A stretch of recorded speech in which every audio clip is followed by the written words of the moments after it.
All right, guys, let's welcome to the show, Penny Golding. Okay, I must be unmuted now. Can you hear me? Yes, we can. How are you? Very well, thank you. Well, recovering. Uh-oh. What happened? I had a cold. We had a scheduled meeting last week and I had to cancel. Well, we're glad you made it back. And I am Flavius. I'm the co-host of this thing. And Kims4n will introduce himself to you and we'll get rolling. So yeah, what's more important here, Penny, is that you're recovering and doing better. So you're doing better. Very much better, yes, thank you. Good.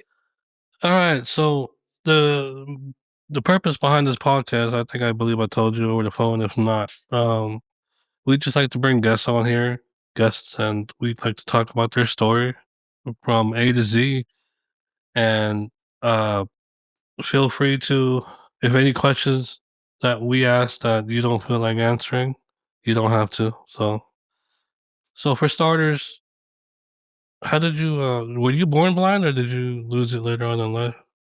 Well, for all practical purposes, I was born blind because I have RLF, retrolental fibromatosis, Yeah. now called retinopathy of prematurity, ROP. But as we say, it's all blindness. So basically, born blind. All right. Yeah. Wasn't that, Penny, is it correct that that happened a lot of times with like when babies were premature and they introduced a lot of oxygen? Yes, they were trying to avoid having children with brain damage and such, and Right. they didn't really know the full ramifications. But anyway, so yeah, I was 2 months premature. I had a twin brother. He was fully sighted, and twins. He was the sighted one. I was the blind one. Right. But anyway, and we got along pretty well. It was it was twins all the way. Good. Yeah. How was life growing up with, and in your family with you being blind, and also with friends and your education experience like? Being, Well, my parents. I'm from Chicago, Illinois. I was from Chicago, Illinois. I'm now out here in Nebraska, about 600 miles west. Yeah. But growing up, there were four of us kids, and mom and dad, and um, I was the only blind child in the family. All the rest, very normally seeing children, and they did not shelter me as I can't do this and I can't do that, and I just ran with the neighborhood kids. Yeah. They didn't play games that I could join in much, but there was always books at home and things I could do. And I used to say to my folks, well, can't I help? Because at one point there was a huge remodeling project in our house, and mom and dad were doing a lot of the work. I want to help. Oh, you can help by staying out of the way. So Yeah. that became a Yeah, I had a similar experience one time, Penny, with painting. I'm totally blind also, and when I was a kid, they were painting my room, and I wanted to get one of those rolls and make a mess all over the wall, and they wouldn't let me do it either. So I know how you feel. I actually did paint roller a room, but it was the inside. There was a bathroom, a different house, not my own house, but um, and they had a little shower stall, and they didn't care, just so it got painted. And I painted the inside of the shower stall. So Yeah, I guess there you go. I did it. So you got the experience. I That's did. good. Yeah. Oh, yeah. Well, what about school? Did you attend like a public school or a school for the blind, or combo, or what? In Illinois, they have a school for the blind, or they did. I don't know too much about the schools for the blind and partially sighted, and about 12 p.m. You can tell my clock is definitely not in sync with real time. But anyway, we went and visited the school at Jacksonville. I was 2 years old, and I don't remember too much about the visit, but we then, because I'm a kind of a post-World War II baby, what do you call that? There's this name for this generation. Baby boomer. Yeah. Boomer. Like I'm a myself. boomer. I'm an old boomer. Yeah. Anyway, because of that, there were enough blind children in the Chicago area that they did have in the public school system resource rooms for blind children and Braille books, which are very large. Yeah. We had resource rooms and Braille books, and we learned our math skills in the resource room for the blind children. And eventually, when we got old enough, third, fourth grade, we had social studies or like history, science, perhaps language arts, which grammar type stuff with the sighted children in our grade level. But some of our education was done in the what we call the Braille room. And I had marvelous teachers. It was because of one of those teachers, I suppose, that I'm teaching today. Anyway, that was 8 years of grammar school plus, kindergarten and 8 years of grammar school. But it was in kind of a modified public school environment. Oh, it was public school all the way. There were room for the blind children, room for partially sighted kids, rooms, I should say. Right. And rooms for deaf and hard of hearing children. So yeah, it was quite a school. See, that's great to hear that happened. We've talked about elsewhere on this show.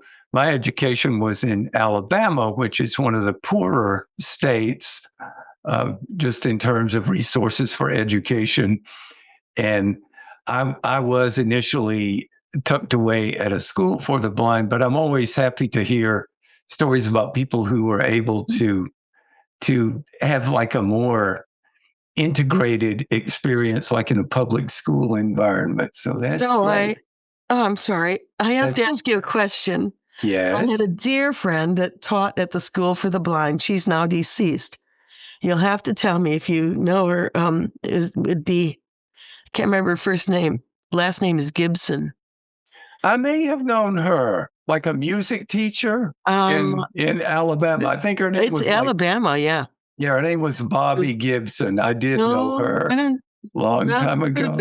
Anyway, Miss Gibson. Yeah. Well, we did have a music teacher there named Miss Gibson, so it could have been her. But I thought she would have taught English or something. But anyway, that's beside the point. Well, tell us about how you got into teaching. You mentioned that. So how did your education morph into you wanting to be a teacher? Well, of course, in Chicago, there was also high school where we could go, and that also had a resource room. But all of our classes then were in the sighted classrooms, and we just had our Braille books or took notes or listened and then went and read the material and did assignments. But after that, that was Foreman High. After that, I went to Lake Forest College in Lake Forest, Illinois. Great. And that is a small liberal arts college, actually pretty well recognized. And I majored in English. I don't know if there was any other English, basically, literature, all the centuries of literature. Yes. And then my minor was history. So after that, I was not just real sure what I wanted to do. I wanted to teach, but I'm not I'm not the most, I don't just pick up my sword and go for the fight. I'm pretty laid back, and I knew that I wouldn't really be comfortable in some classroom settings or some school settings. Right. Just wouldn't be comfortable there. A friend invited me to come visit Nebraska.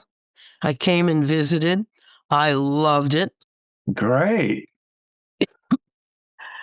And so I moved out here to be close to a church congregation that I really liked, and they like me too, which is nice, worked out. Very good. So it's Yeah. been a very long visit. That was in 1970, and now it's 2026. So I've been visiting for Good. 56 years or Well, whatever. as long as you like where you are, that's I the main love where I thing. am. Good. And it was mutual. It was just the right place for me. Well, they didn't have a school then. We do now for the children of our congregation, but back then it was all public school, and people just went to the public schools. And finally, in about 1990, it became legal to homeschool in Nebraska. So Yeah. we started a school for the children of the congregation, and so it's K through 12 school, and I teach junior, senior high history. I used to teach grammar, literature, and history. Now I'm down to history. Yeah.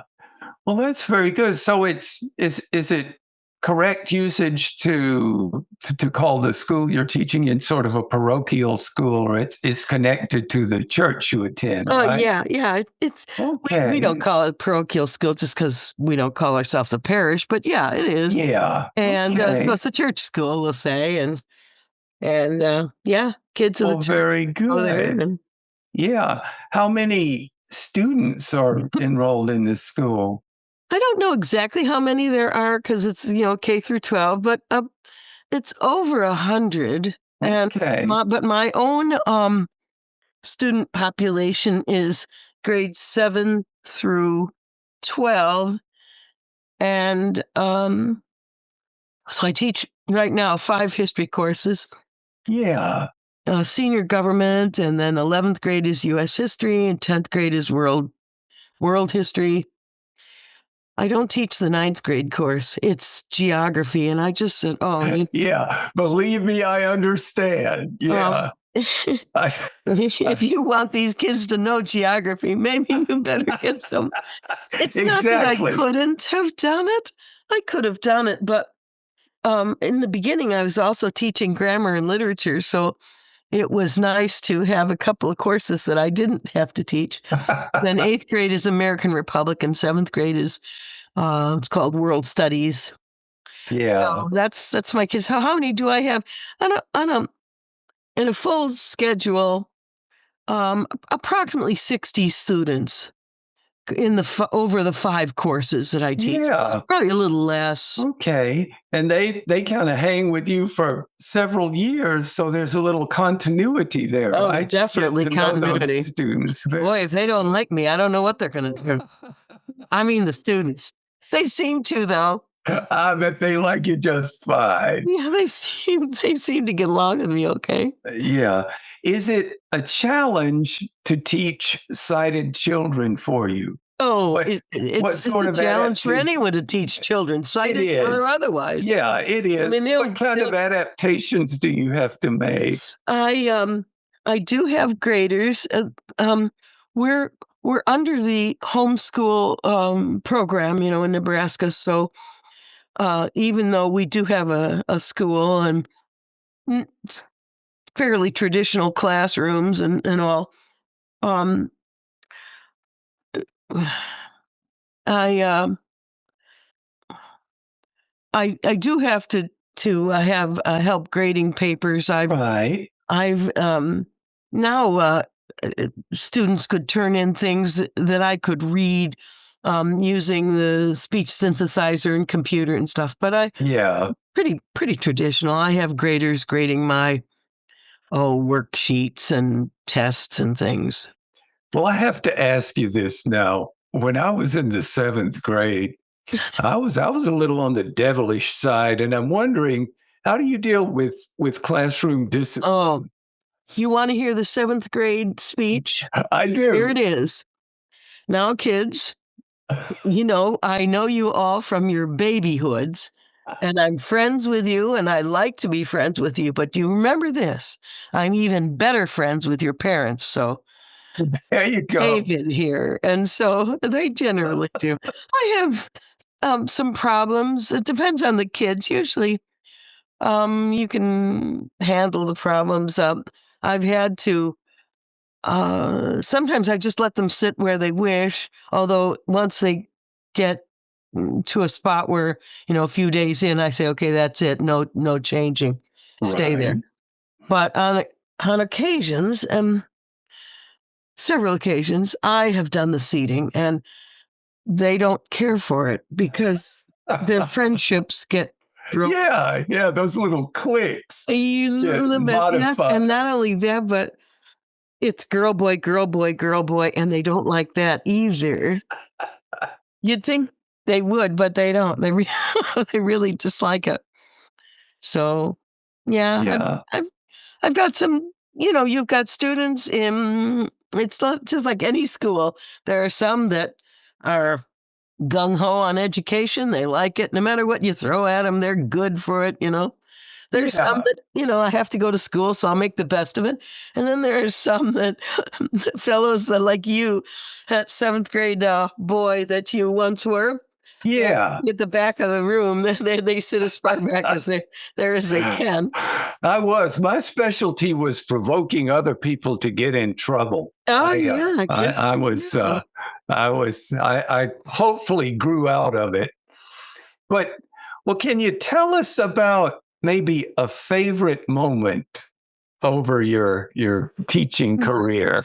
I was just wondering if is any wonderful Oh, one yeah. Okay, I'll singular tell you about. experience. Yes. In the old days, when we had a few less students, and I could do this, I taught um, an 8th grade history class, and it was 4 girls.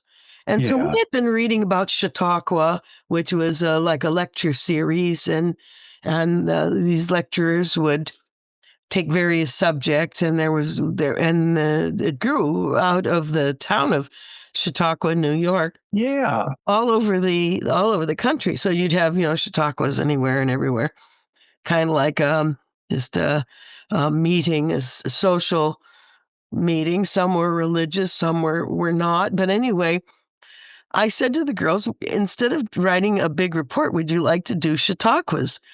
And so they really got into it. I had one girl that did um, um, she became Corrie ten Boom and talked about all the kinds of things that Corrie knew from Holland, and Corrie was Yeah, that's very famous great. for the hiding place and Yeah. or two. So they basically had to read enough so that they could give us a good 15 or 20-minute lecture or talk, and then take questions as if they were the person.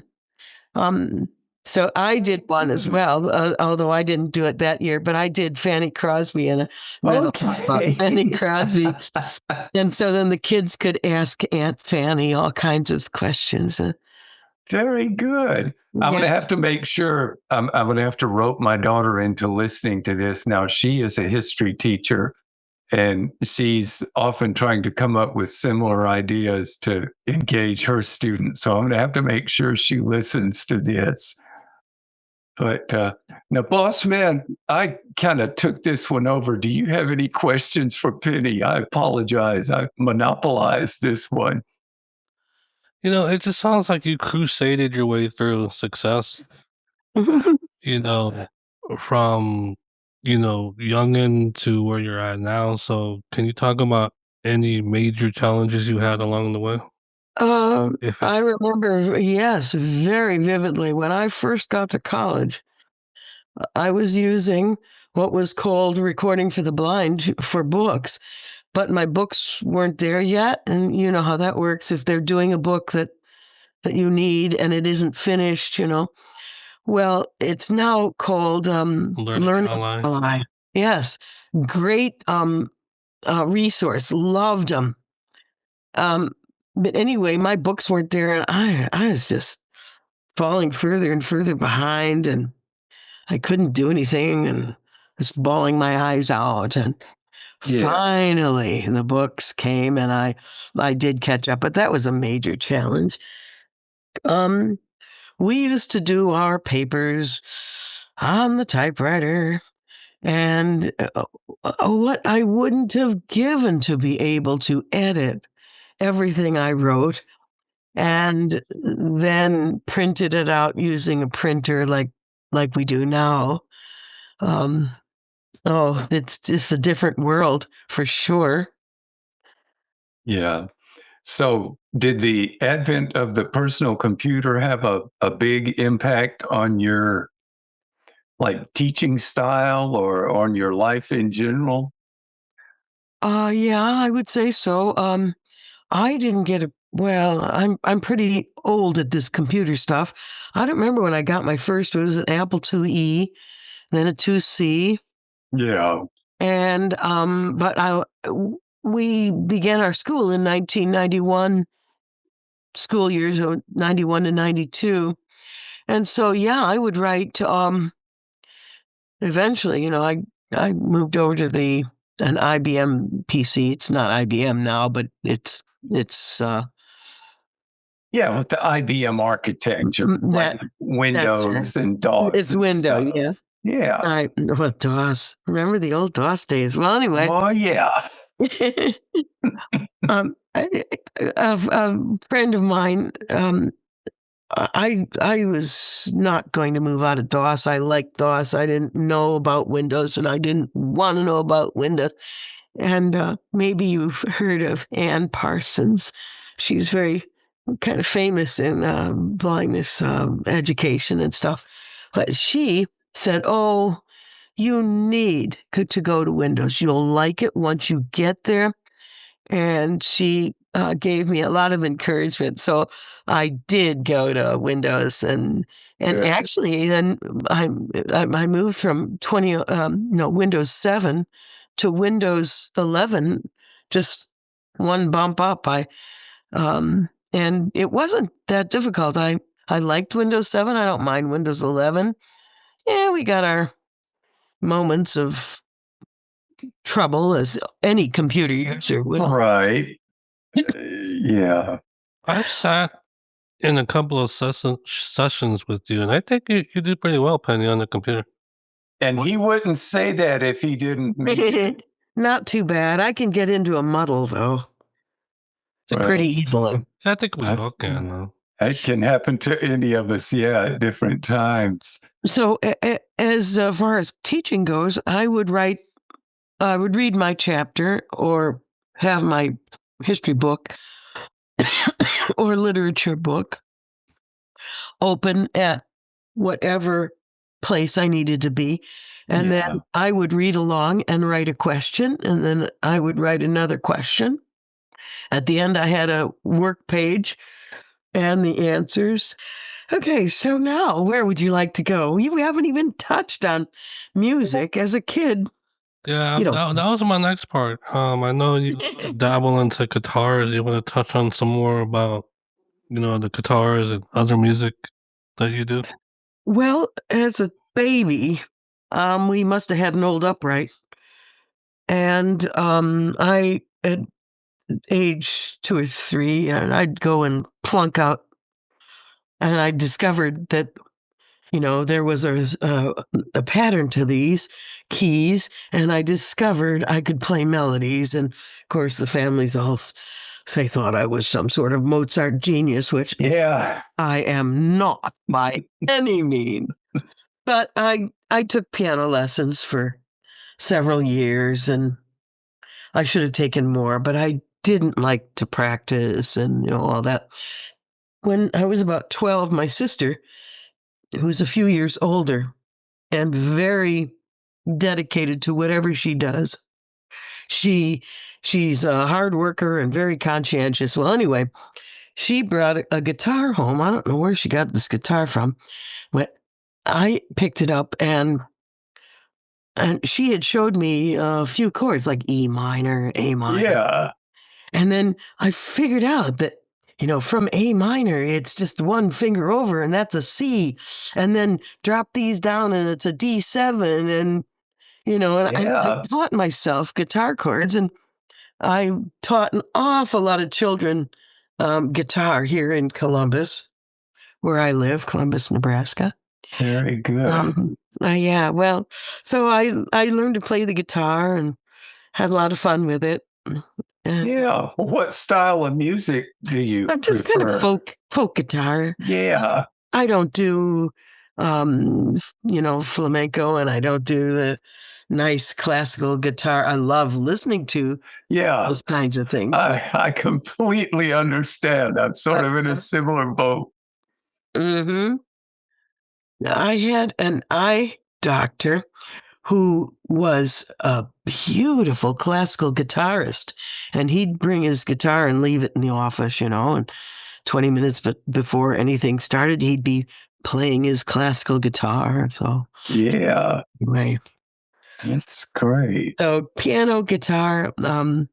I still play piano for we have a little chapel service before our school day begins, and we pick a couple of hymns, and the children sing the hymns, K through 12, and I'll play for those, and the piano, and then we have an organist, and I've sang for many years in church music, like duets or trios or choir and stuff.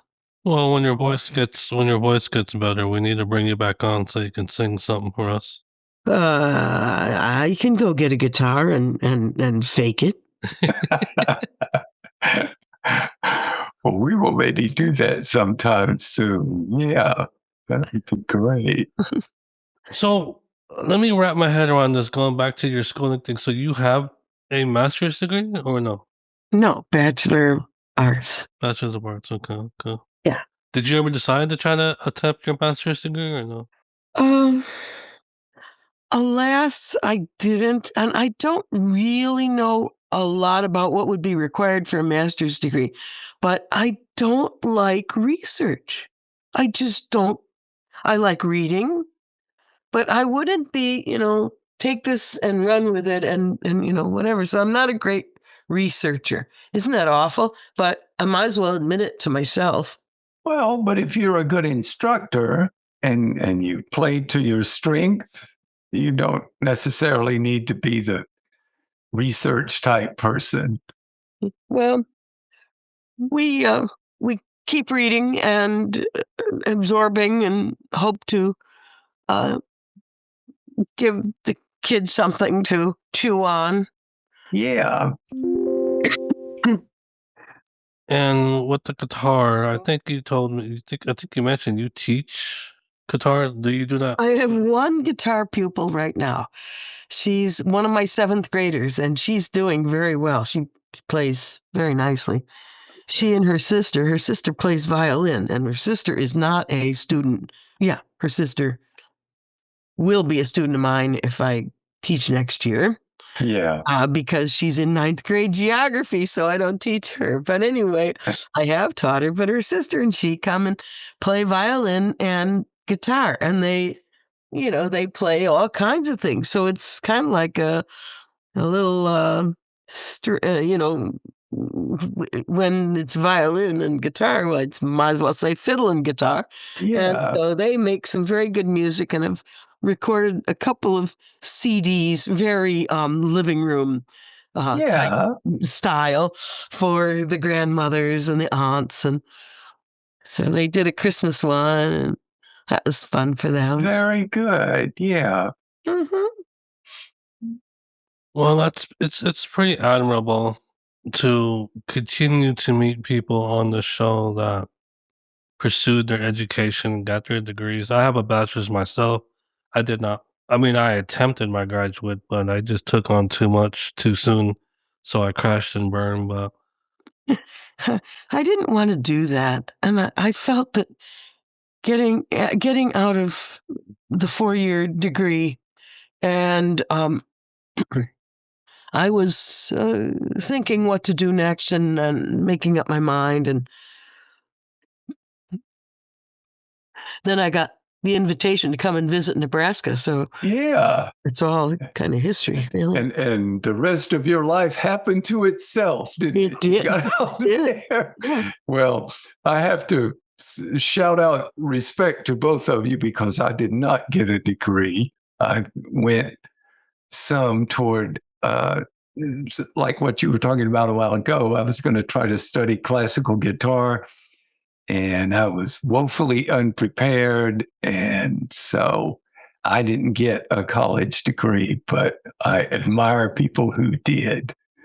Well, there are other ways to go about life, and some students nowadays um, will get out of high school and say, "Okay, I could go right into college," and many do. And some say, "Look, I want a year to consider." And there's nothing wrong with working hard. I mean, it's not just sitting home in front of the Yeah, TV. But if right. you're out there working and learning something, you can say, "I don't want to do this for the rest of my life. Let's go find something else." And Yeah, you may eventually find a great niche. yeah. so you Very mentioned good. teaching guitar. I mean, I don't know if this is possible, but do you teach all in person, or have you ever had an online teaching session? Oh my, I've never done any kind of work online um, that I can think of. No, not really. I've done a couple of guitar lessons over the phone. That's interesting. Yeah, But anyway, I certainly didn't charge for that. I didn't know how it was going to even work, but I helped a fellow learn a few chords, and I guess he was happy. I know I would have been. And yeah, getting back to learning the guitar, that was quite a revelation for my sister. She had to work so hard at whatever she did. I mean, she was good, but she was diligent. It just kind of fell into my lap, if you know what I mean. yeah, I She'd be going through her Bach and playing a piece over and over. I could just sit down, and now that I've heard the notes, I could probably sit down and play 90% of them.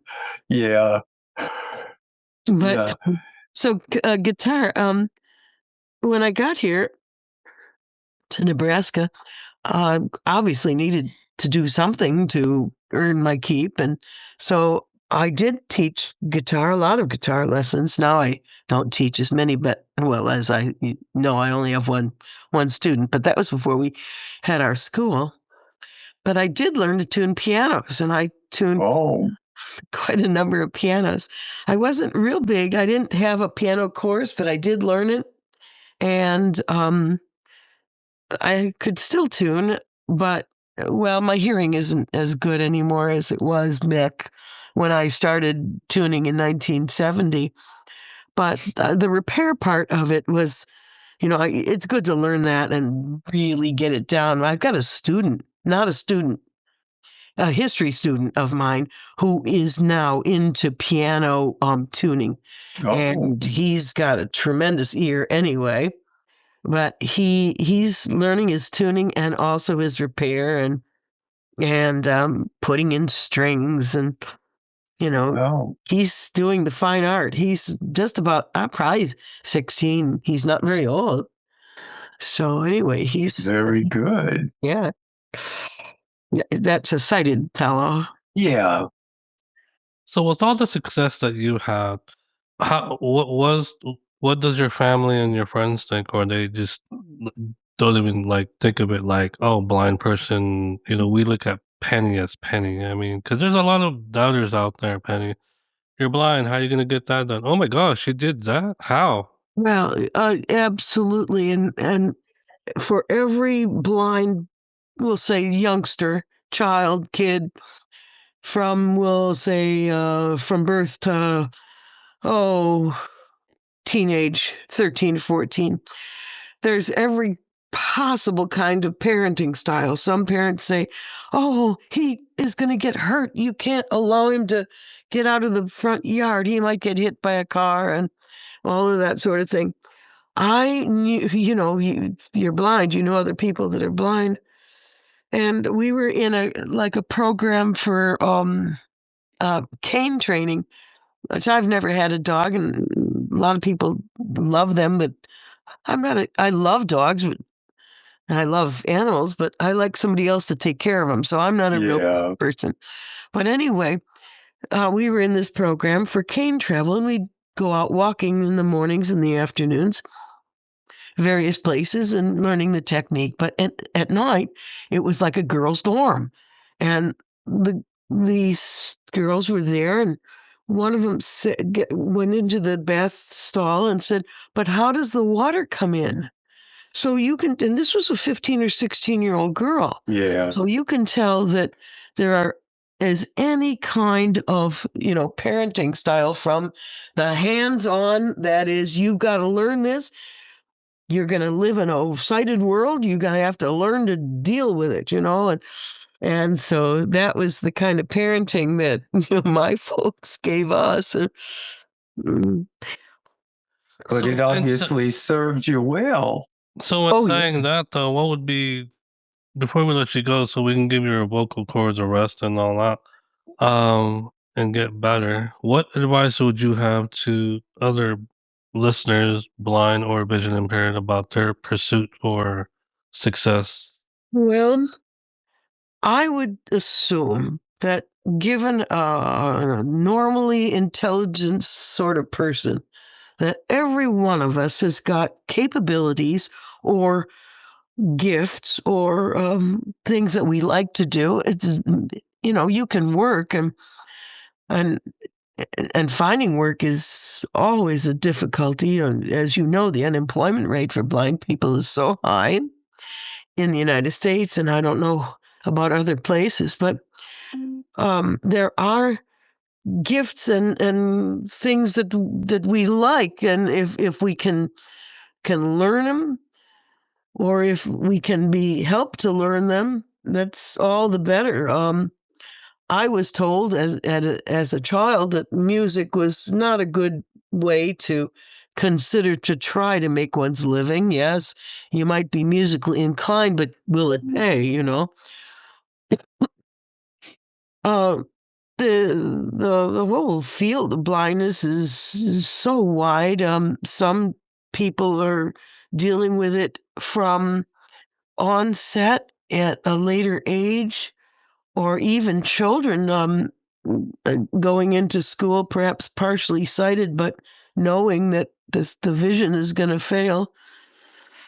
I would say learn Braille if there's any reason to think that your vision won't sustain you and you might lose it. I'd learn Braille. The quicker the better. But as far as